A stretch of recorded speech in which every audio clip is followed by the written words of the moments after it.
what's fascinating to me about this series is that for the most part, each episode really stands on its own. It's almost like a little mini movie. It's not like a lot of these series where it's like, okay, cliffhanger or whatever. You got to come back next week to find out how something pays off. You really could just enjoy an episode on its own as like with a little 3-act structure built in, and it's a great little movie.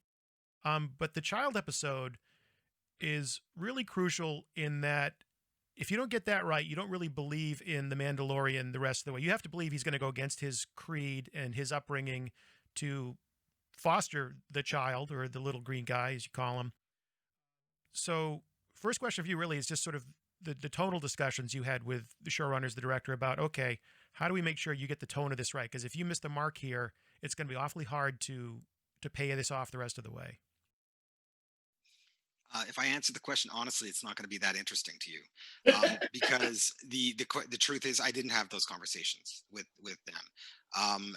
I came in. The Jeff had cut previs for the episode.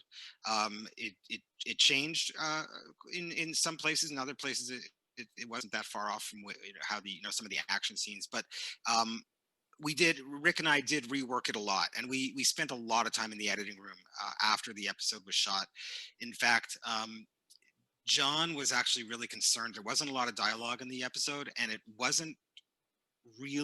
didn't at first feel like it was doing what it needed to do to really sell this relationship. And we worked it, and worked it like a piece of clay, until we just kept trying to find the humor in the episode, trying to find the heart. We really spent a lot of time in that opening scene, not the fight with those bounty hunters, but the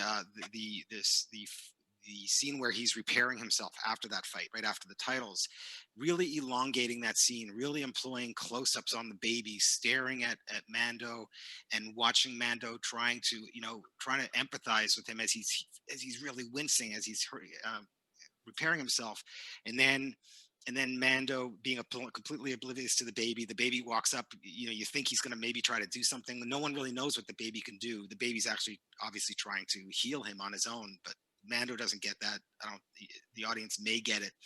And we repeated the scene. At one point, Jon's like, "The scene's too slow. Let's make it short."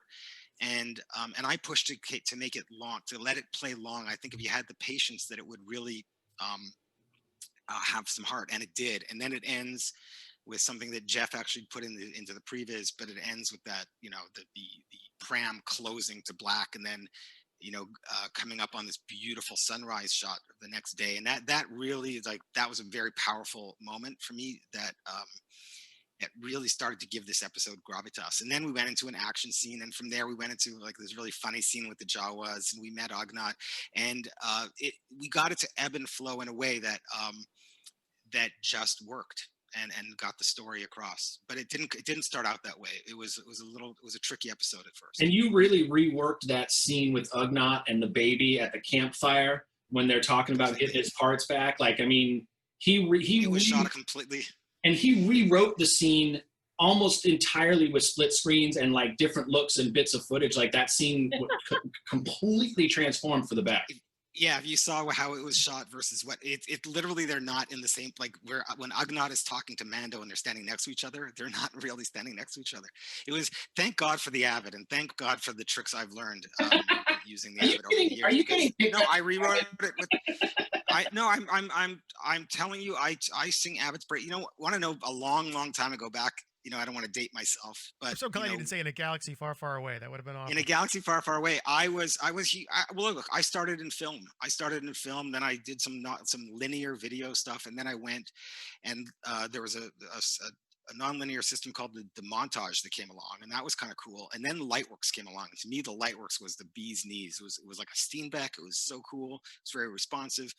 But then once I discovered Avid around 1996, I never looked back. It was just a solid machine that just worked, and the effects tools and the titling and all that at the time was second to none. And it's just evolved. People go, "Oh, I have to do this in Adobe, After Effects." I do every one of my effects in the Avid. And by the way, I can attest to this. His temp effects work is phenomenal. He does some of the best Avid temp effects I've ever seen, and he spends a lot of time on it. Do spend time on them, but you know what? It's to sell that scene. I don't know if I could have sold that rewrite of that No way. scene if it was just sloppy. If it was sloppy comps, they wouldn't have seen it.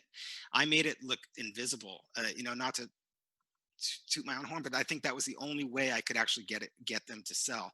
Same thing with this whole scene on the sandcrawler when he's climbing up the side of the sandcrawler. I did all these comps so that it wouldn't look like it was, because that was shot on a backlot, and there was nothing moving.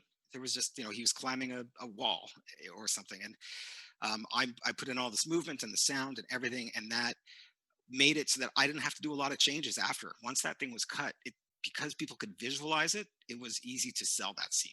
One of the things that we really did have to do was sell every scene and idea that we had using every tool that we had, because you're kind of trying to make this work with what you have, and that's previs and green screen and actors and video walls, and unless you can basically kind of sell it as like the most finished product that you can do, sound design, music, comps, temp effects. I mean, you're dealing, like, we had laser, like we had a bin of temp lasers, because if you do an edit without knowing where the lasers are going, you're not selling the scene. So we spent, I spent a day on one scene just putting lasers in so that you could tell who's shooting at what.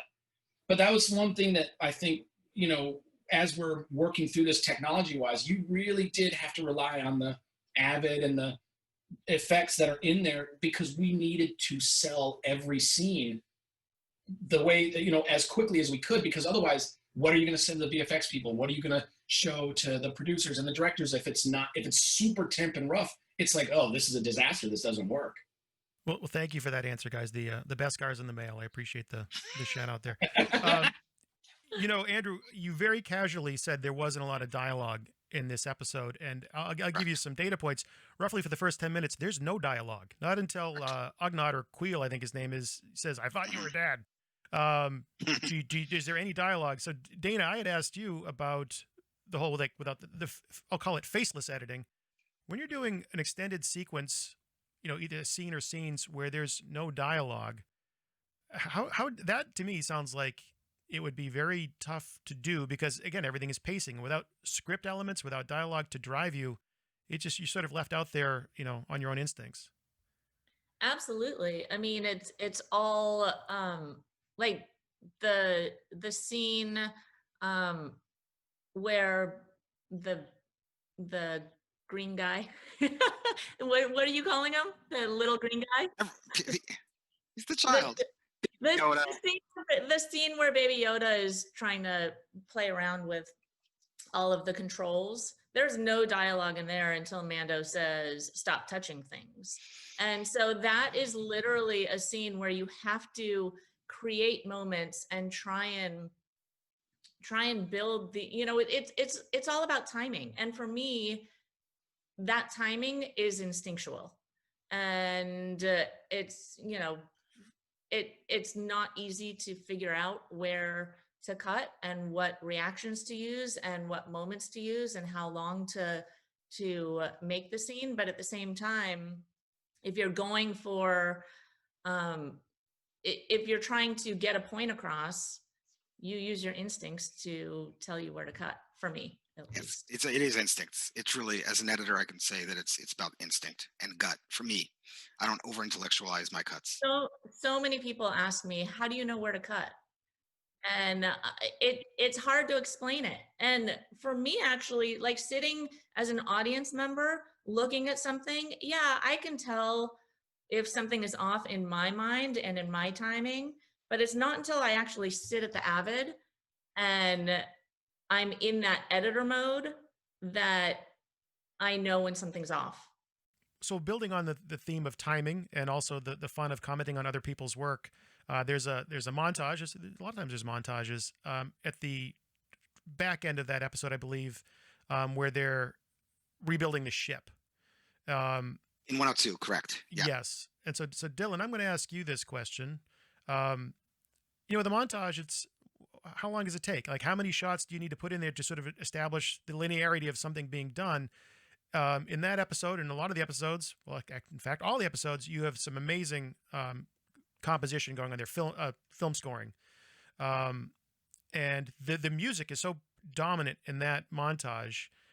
Is it the kind of thing where when you do a montage, you're trying to pay off, or it's almost the inverse? You're trying to support the score that's going over it. You want to tell the story, but you also want to let that score play out and really move the audience as well. Is that an overestimation on my part, or do you think about things like the scoring when you're doing a montage?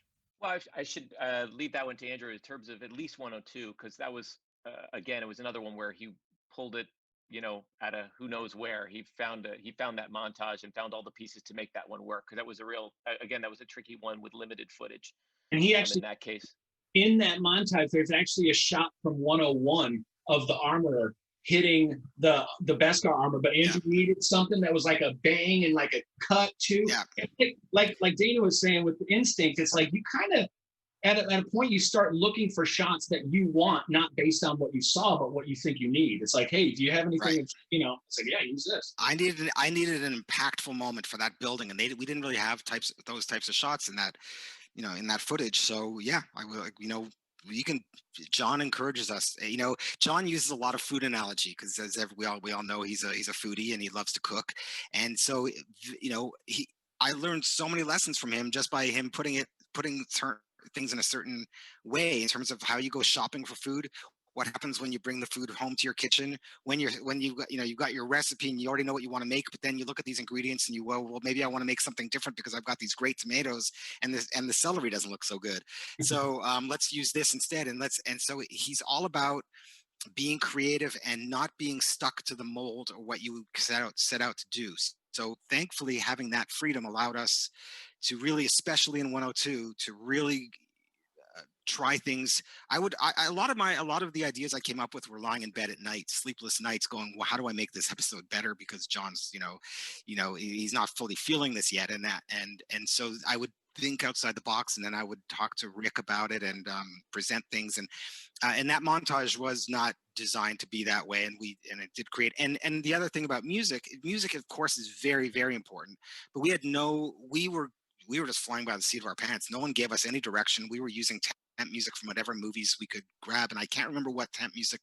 Oh, I think it was Pirates of the Caribbean that I used as temp music for that scene. Hans Zimmer.